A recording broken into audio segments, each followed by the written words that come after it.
Hello everyone. तो आज हम लोग मैकेनिक्स स्टार्ट करने जा रहे हैं, जो हमारा फर्स्ट पेपर है मैकेनिक्स एंड वेव मोशन। तो सबसे पहले हम समझेंगे कि मैकेनिक्स है क्या, क्यों पढ़ते हैं हम मैकेनिक्स। क्या पहली बार पढ़ने जा रहे हैं? ट्वेल्थ में सिर्फ हमने फिजिक्स में मैकेनिक्स पढ़ी है। तो आंसर इज नो। हमने मैकेनिक्स को सिर्फ और सिर्फ फिजिक्स में नहीं पढ़ा है। अगर इस मैकेनिक्स को मैं नाम दूं तो मैं इसको कैलकुलस, अगर मैं इसको कैलकुलस बोल दूं तब भी ये गलत नहीं है। कैलकुलस में differential calculus, vector calculus, integral calculus,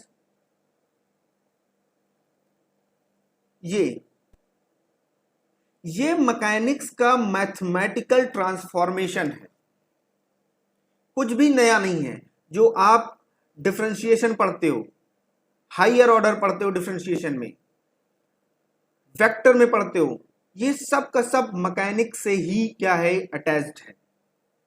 तो मैकेनिक्स फिजिकल वर्ड है, कैलकुलस मैथमेटिकल वर्ड है, और दोनों के ही जो जन्मदाता है, जिस पर काम जिसने इन पर किया हुआ है, जिसने पूरी पूरी मैथमेटिक्स आधे से ज्यादा लिखी हुई है, आधे से ज्यादा फिजिक्स बताई हुई है, वो कौन है? न्यूटन। दोनों को ही इन्होंने ही डिस्क्राइब किया हुआ है। तो मेरे हिसाब से मैथमेटिक्स जो नेम है वो कैलकुलस है, और जो फिजिक्स का नेम है, जो फिजिकल नेम है, वो है मैकेनिक्स।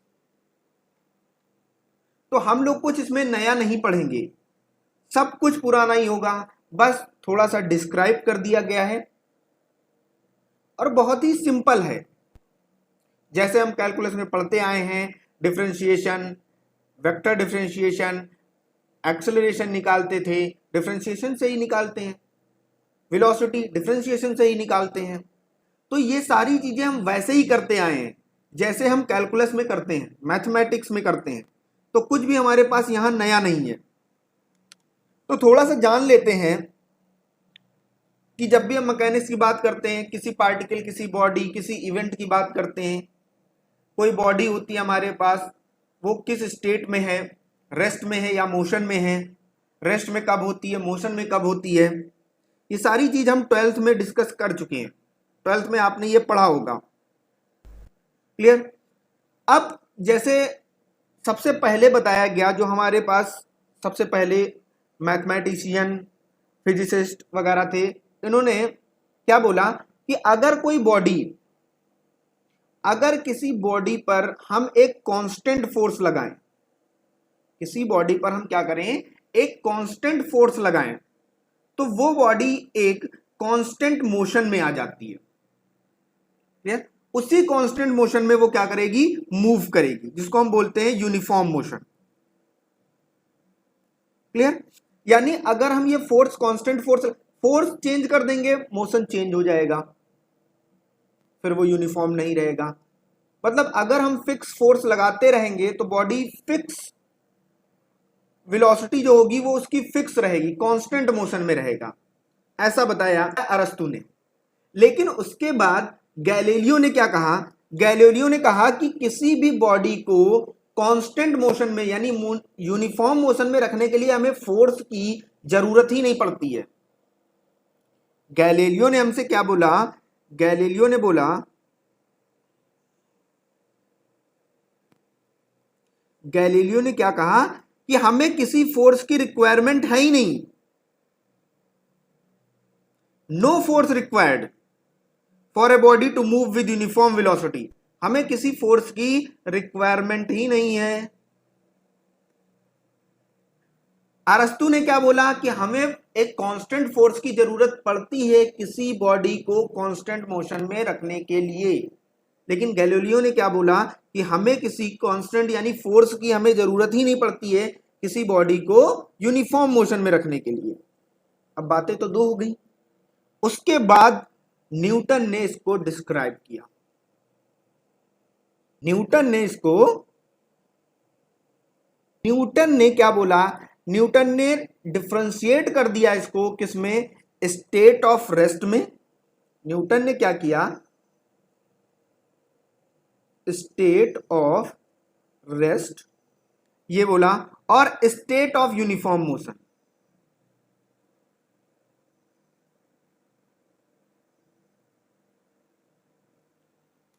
दो चीजों में डिस्क्राइब कर दिया। अब हम बात कर लेते हैं न्यूटन्स लॉ ऑफ मोशन की। हम लोग ये पढ़ के आए हुए हैं पहले 11th-12th में। फर्स्ट लॉ ऑफ मोशन क्या है? A body must continue in its state. कोई भी बॉडी क्या रहेगी? अपने स्टेट में रहेगी ऑफ रेस्ट, या तो रेस्ट में, और of motion, uniform motion, along a straight line. किसके? स्ट्रेट लाइन के along, unless acted upon by an external force. अभी मैंने बात की, फोर्स बहुत बड़ी भूमिका निभाता है। क्लियर? तो है क्या? इन्होंने फर्स्ट लॉ वही है कि कोई भी बॉडी हमारी रेस्ट में है तो रेस्ट में रहेगी, मोशन में है तो मोशन में रहेगी, जब तक उस पर कोई एक्सटर्नल फोर्स अप्लाई ना कर दिया जाए। ये इनका फर्स्ट लॉ है। सेकेंड लॉ क्या है हमारा? The rate of change of momentum is proportional to the impressed force, या फिर फोर्स भी बोल सकते हैं, and takes place in the direction of force. मतलब जो rate of change of momentum, momentum हमारा क्या? P is equal to M V. ये V हमारी वेलोसिटी, P किसी पार्टिकल का मास है, और ये हमारा क्या? मोमेंटम है। इसकी रेट निकाल लो, यानी dP बाई dt क्या होगा? d by D T M V. Mass तो क्या होगा? फिक्स रहेगा, कांस्टेंट रहेगा, बाहर आ जाएगा, dV बाई dt। ये क्या है? एक्सेलरेशन है, यानी M A, dP by dt। और ये किसके इक्वल होता है? फोर्स के। यही बोला है उन्होंने कि rate of change of momentum is directly proportional to, या प्रोपोर्शनल टू फोर्स। और इसकी डायरेक्शन क्या होगी? इसकी जो डायरेक्शन होगी क्या होगी? Take place in the direction of force, force की डायरेक्शन में। Clear? Now third law, to every action there is an equal and opposite reaction. Third law क्या बोलता है कि टू एवरी एक्शन, अगर हम किसी बॉडी पर जितना फोर्स लगाएंगे, जितना फोर्स लगाएंगे, वो बॉडी भी हम पर उतना ही फोर्स लगाएगी। ये है third law. Thus, if F12 and F21 be the force exerted on each other by two interacting bodies, two interacting bodies मतलब टच में हो, respectively, we have this, direction change हो जाएगी। ये इस साइड में फोर्स लगा रहा है इस डायरेक्शन में, और ये इस डायरेक्शन में फोर्स लगा रहा है, लेकिन एक दूसरे पर इक्वल फोर्स लगा रहे हैं, इक्वल एंड अपोजिट। क्लियर? ये थर्ड लॉ। अब बात आती है, ये जो फर्स्ट लॉ है, ये फर्स्ट लॉ, ये सेकेंड लॉ का ही एक पार्टिकुलर केस है।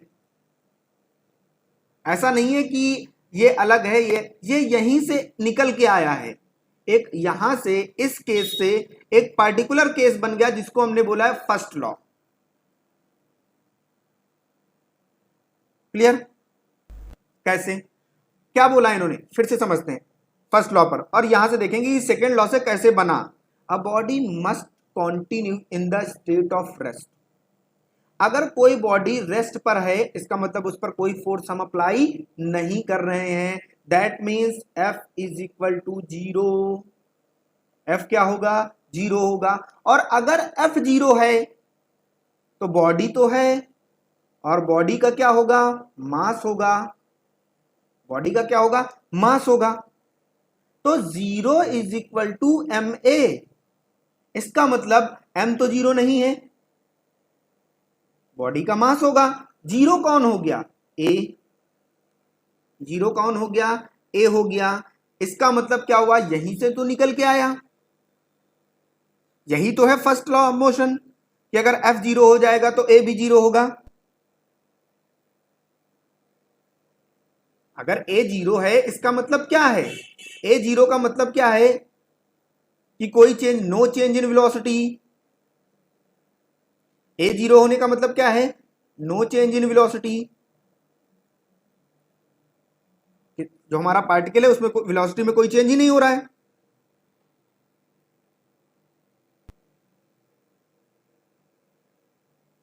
क्लियर? एक्सेलरेशन होगा नहीं। तो इसका मतलब ये एक पार्टिकुलर केस है, इसका स्पेशल केस है कि अगर कोई बॉडी रेस्ट पे है तो रेस्ट पे रहेगी, मोशन में है तो मोशन में रहेगी, अगर उस पर कोई भी एक्सटर्नल फोर्स अप्लाई ना कर रहे हैं। नाउ अब बात करने जा रहे हैं रेफरेंस फ्रेम की। रेफरेंस फ्रेम क्या होता है पहले समझ लेते हैं, फिर डेफिनेशन पे जाते हैं।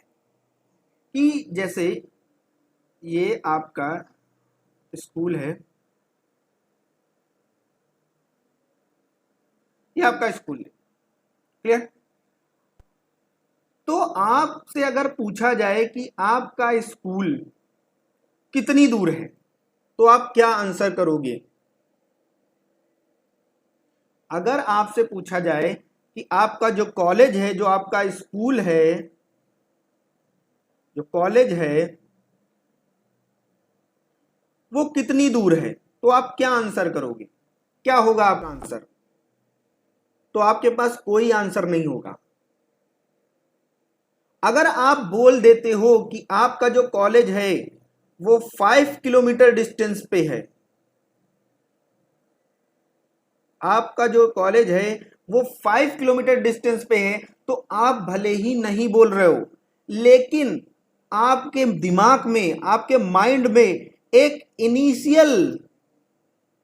इनिशियल पोजीशन होगी जहां से आप मेजर कर रहे होगे डिस्टेंस को, जहां से आप कॉलेज की डिस्टेंस को मेजर कर रहे होगे, तभी आप बोलोगे कि हमारा जो कॉलेज है वो 5 किलोमीटर की डिस्टेंस पे है।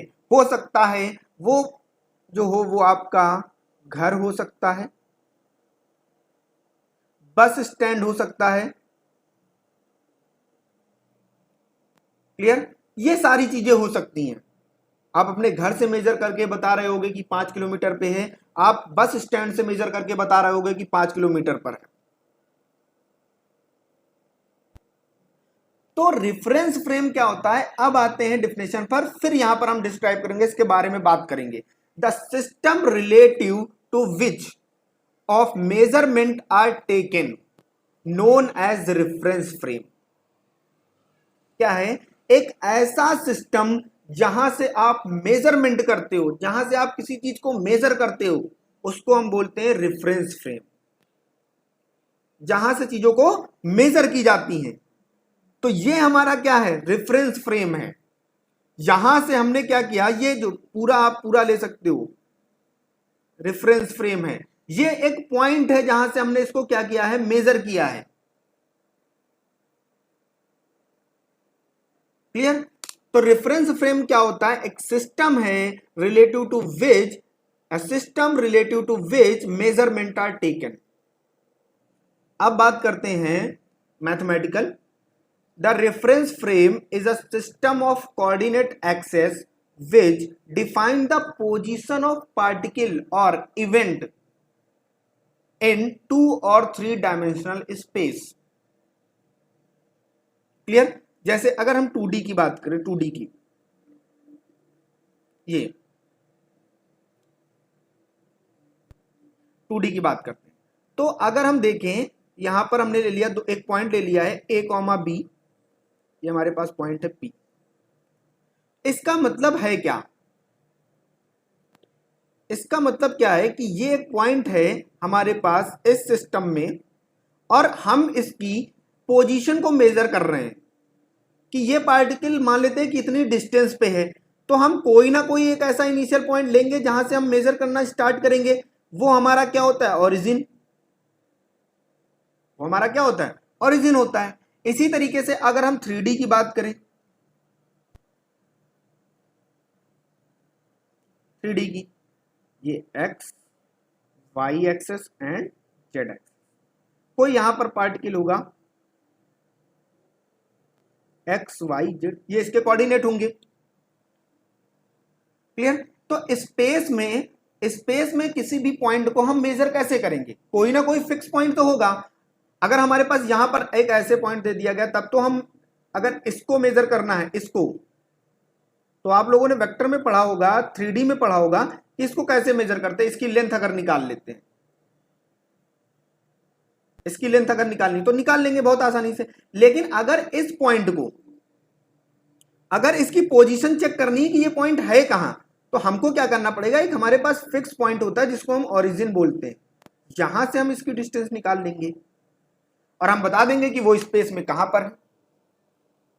ऐसे तो कोई चीज नहीं बता सकते कि स्पेस में कहां पर है, अगर कोई हम फिक्स पॉइंट नहीं लेते हैं, उसके कोऑर्डिनेट बता ही नहीं सकते हैं। क्लियर? तो रेफरेंस फ्रेम है क्या, एक सिस्टम ऑफ कोऑर्डिनेट एक्सेस है जो डिफाइन करता है किसी पार्टिकल की पोजीशन को, और भी बहुत सारी चीजें उसमें क्या क्या हो रही हैं उन सारी चीजों के बारे में बताता है। और जो सबसे इजी है, जो सबसे पहले पढ़ा जाना है, वो हमारा क्या है, कार्टेशियन कोऑर्डिनेट सिस्टम ही है।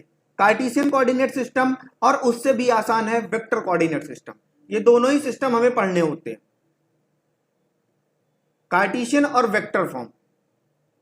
क्योंकि इन्हीं से, अगर इसकी बात हम वेक्टर में करें, किसी पोजीशन वेक्टर की हम बात करते हैं, तो आप देखिए कैसे निकालते हैं। मान लेते हैं आर है, तो ये क्या होगा, एक्स आई प्लस वाई जे प्लस जेड के, यही होता है पोजीशन वेक्टर। या फिर हम ओपी है, इसको हम ओपी बोल देते हैं, वेक्टर ओपी। तो ये सब हम लोग पहले ही कर चुके हैं। अब रेफरेंस फ्रेम की इंपॉर्टेंस समझ लेते हैं। यहां पर हमारे पास एक पिक्चर है, आप देखिए, एक पर्सन यहां पे खड़ा हुआ है, ये आपको दिख रहा है, और ये इस पेड़ को देख रहा है। तो आप देखेंगे कि ये पेड़ इसको किसमें दिखेगा, रेस्ट में दिखेगा। ये किसमें दिखेगा, रेस्ट में दिखेगा। किसकी वजह से, रेफरेंस फ्रेम की वजह से। जो फ्रेम हमारा है, रेफरेंस फ्रेम है, उसकी वजह से। फिर दूसरी पिक्चर में, इसी में, ये जो पर्सन है, ये हमारे पास जो आदमी है, ये कहां आ गया, ट्रेन पर आ गया। और ट्रेन किसमें है, मोशन में है। ट्रेन किसमें है, मोशन में है। तो ये जो हमारा पेड़ है, अब हमें इस रेस्ट में नहीं दिखेगा। ये जो पेड़ है वो रेस्ट में नहीं दिखेगा, मोशन में दिखेगा। क्यों? क्या पेड़ सच में मोशन में है? तो आंसर इज नो, पेड़ सच में मोशन में नहीं है। रेफरेंस फ्रेम की वजह से, रेफरेंस फ्रेम की वजह से, जो हमारा रेफरेंस फ्रेम देखने का नजरिया, आप ये समझिए, देखने का नजरिया क्या है। तो ये जो हमारा फ्रेम ऑफ रेफरेंस है, इस बार किसमें है, मोशन में है। इसलिए हमें ये जो पेड़ है वो किसमें दिख रहा है, मोशन में दिख रहा है। जैसे आप कभी अगर ट्रेन से सफर करेंगे तो रास्ते के जो पेड़ होते हैं वो बैक साइड जाते हुए दिखते हैं। जब आप आगे की ओर जाते हैं तो पेड़ पीछे की ओर जा रहे होते हैं, ऐसा दिखता है। लेकिन क्या सच में पेड़ पीछे की ओर जा रहे होते हैं? नहीं। ऐसा इसलिए होता है फ्रेम ऑफ रेफरेंस की वजह से, कि जो आपका फ्रेम ऑफ रेफरेंस है वो रेस्ट में है या मोशन में है। क्लियर? नाउ अब हम बात करते हैं टाइप्स ऑफ रेफरेंस फ्रेम। तो यहां पर हमारे पास दो टाइप के रेफरेंस फ्रेम है, एक है इनर्शियल रेफरेंस फ्रेम और दूसरा है नॉन इनर्शियल रेफरेंस फ्रेम। ये चीज हम सिर्फ समझ रहे हैं, आपको लिखनी यही सारी चीजें हैं। आपको नोट्स वगैरह सारे के सारे ऐप पर मिल जाएंगे, वहीं से आप खुद के नोट्स भी बना सकते हैं या फिर यहां से भी आप पढ़ सकते हैं। आप खुद के नोट्स बनाएंगे, यहां से लिखेंगे तो ज़्यादा बेटर रहेगा, बार बार आपको फ़ोन देखना नहीं पड़ेगा नोट्स देखने के लिए। इसलिए आप नोट्स जरूर बनाइए खुद के। तो यहाँ पर हमारे पास जो पहला रेफरेंस फ्रेम है वो है इनर्शियल रेफरेंस फ्रेम और दूसरा है नॉन इनर्शियल रेफरेंस फ्रेम। तो इनर्शियल अगर फ्रेम की बात करें हम, inertial reference frame, a frame in which Newton's first law completely hold, known as inertial reference frame. ऐसा इनर्शियल फ्रेम जिसमें न्यूटन का फर्स्ट लॉ होल्ड होता है। फर्स्ट लॉ मीन्स कोई बॉडी मोशन में है तो मोशन में रहेगी, अगर रेस्ट पे है तो रेस्ट पे रहेगी। Any reference frame either in rest or in uniform motion can be taken as inertial reference frame. Clear?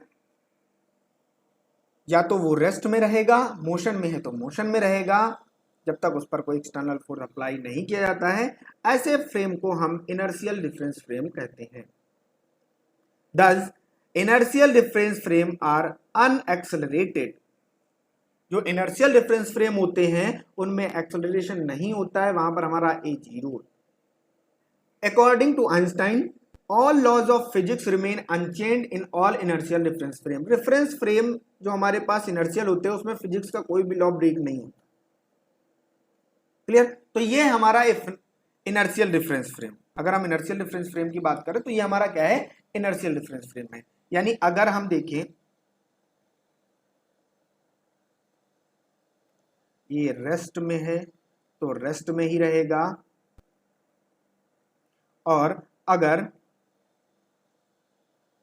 Motion में है, मोशन में है तो वो मोशन में ही होगा। क्लियर? तो ये है हमारे पास। नाउ सेकेंड है हमारे पास जो नॉन इनर्शियल रेफरेंस फ्रेम। ये क्या है? A reference frame in which Newton's first law of inertia जो हमारे पास है does not hold, known as non inertial frame. जिस पर फर्स्ट लॉ होल्ड नहीं होता है ऐसे रेफरेंस फ्रेम में हम उसको क्या बोलते हैं, नॉन इनर्शियल रेफरेंस फ्रेम। अब अच्छी बात यह है, यहां पर पहले पढ़ लेते हैं फिर इसका डिस्कशन करते हैं। Any reference frame which are in non uniform motion can be taken as non inertial reference frame. यहां पर हमारा मोशन जो है, जो हमारा मोशन है वो क्या हो जाए, नॉन यूनिफॉर्म। डेफिनेशन में आपको यही लिखना है, इनर्शियल नॉन इनर्शियल में अगर पूछा जाता है तो आपको यही लिखना है जितना यहां पर लिखा हुआ है। लेकिन आप समझ लीजिए कि अगर कोई ऐसा रेफरेंस फ्रेम जो क्या हो, नॉन यूनिफॉर्म मोशन में हो, तो वो क्या हो जाएगा, नॉन इनर्शियल रेफरेंस फ्रेम हो जाएगा।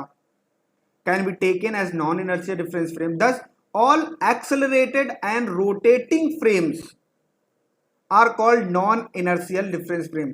यानी ऐसी बॉडीज, ऐसे फ्रेम, ऐसी बॉडी जिनमें क्या हो, एक्सेलरेशन हो या फिर रोटेशन हो, क्या हो, रोटेशन हो, वो नॉन इनर्शियल रेफरेंस फ्रेम में आते हैं। तो यहां से एक बढ़िया क्वेश्चन बन रहा है कि क्या अर्थ इनर्शियल है या नॉन इनर्शियल रेफरेंस फ्रेम है। तो आंसर क्या है, answer is earth is non inertial reference frame. क्यों? Why earth is non inertial reference frame. Y?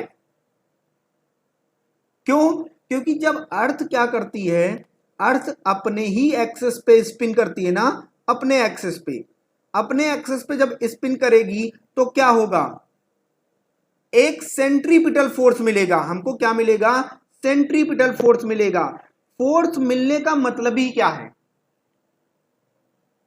Force मिलने का मतलब ही है कि कहीं ना कहीं एक्सेलरेशन है, कहीं ना कहीं रिटार्डेशन है। और वैसे भी अर्थ रोटेट हो रही है,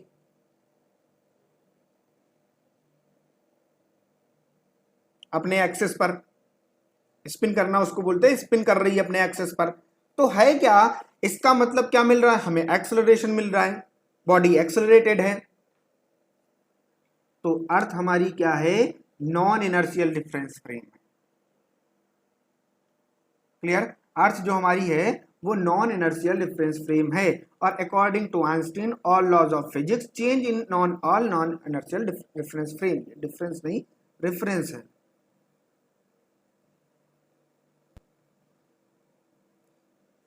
रेफरेंस फ्रेम। क्लियर? ये है हमारा inertial reference frame, non inertial reference frame. ऐसा क्वेश्चन बन जाता है, जैसे ही क्वेश्चन पूछ लेते हैं why Earth is non inertial reference frame, तो पहले आप डिफिनेशन लिखो, उसके बाद आप बताइएगा। ऐसा नहीं 2 लाइन में लिख दिया कि सेंट्रीपिटल फोर्स मिलता है, एक्सेस पे स्पिन करती है। पहले आप डेफिनेशन लिखिएगा, उसके बाद आप बताइएगा कि अर्थ कैसा बिहेव करती है जिसकी वजह से क्या है, non inertial frame, reference frame कहा गया है अर्थ को।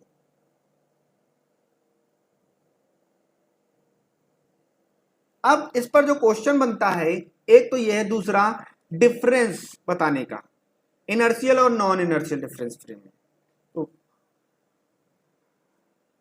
पॉइंट की अगर हम बात करें, काफी पॉइंट लिख सकते हैं। पहले तो डिफिनेशन ही आप लिख दीजिए, वहां पर फर्स्ट लॉ होल्ड होता है, यहां पर होल्ड नहीं होता है। ये अनएक्सेलरेटेड होते हैं, यहां पर एक्सेलरेशन होता है। क्लियर? ये फिजिक्स के लॉ को फॉलो करते हैं या फिजिक्स के लॉ को फॉलो नहीं करते हैं, चेंज हो जाते हैं कहीं ना कहीं पर। ये सारे बहुत सारे पॉइंट आपको मिल जाएंगे, आप उसको लिख सकते हो। रोटेशन होता है यहाँ पर नहीं होगा। ऐसे यहाँ पर जो हमारे पास बॉडी है या तो रेस्ट में रहेगी या तो यूनिफॉर्म मोशन में रहेगी, यहाँ पर जो वेलोसिटी है वो चेंज होती रहेगी। ये बहुत सारे पॉइंट आप लिख सकते हो रेफरेंस फ्रेम में, डिफरेंस में अगर पूछा जाता है, ऐसा क्वेश्चन पूछा जाता है। डिफिनेशन, डिफरेंस और इस टाइप के क्वेश्चन पूछ लिए जाते हैं। Thank you very much.